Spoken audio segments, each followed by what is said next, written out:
For an object to have positive work done on it, the force being applied and the displacement that the object goes have to be completely parallel. If it's positive work, then the angle between the two is going to be acute. If it's negative work, then the angle between the two is going to be obtuse. So you get negative work. Remember, positive work means we're adding in energy. Negative work means we're taking away energy.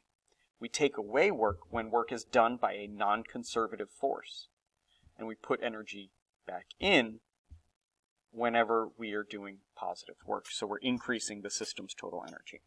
So what is a conservative force versus non-conservative force? For a conservative force, this force has to be associated with a potential energy. So there's a potential energy associated with it.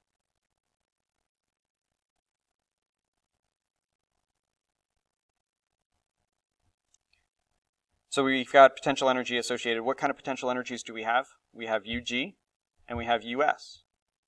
UG has a force of gravity connected to it. Spring potential energy has the spring force attached to it.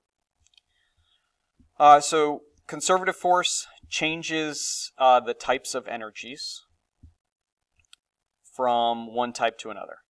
Changes types.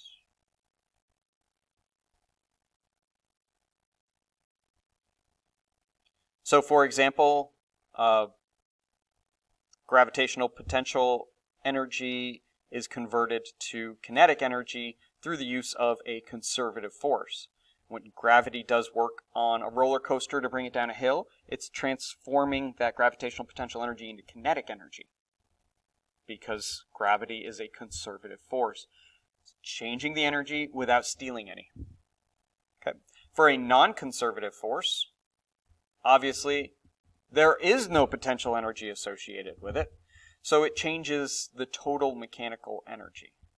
Changes total TME. Changes your total mechanical energy.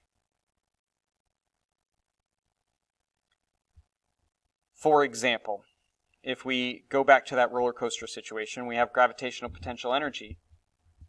Yes, that energy is transformed into kinetic energy by the positive work done by gravity. But if we introduce friction into the situation, then that means we have to add in this work done by a non-conservative force. When we add in that work done by a non-conservative force, work is force times displacement. This force, this is what we're talking about. This is the non-conservative force. Some of the non-conservative forces that we deal with, friction, obviously. But also we can add in energy into a system or into an object if we apply a force in the same direction as its displacement, or if we apply a force in the opposite direction of its displacement, then we're taking energy away.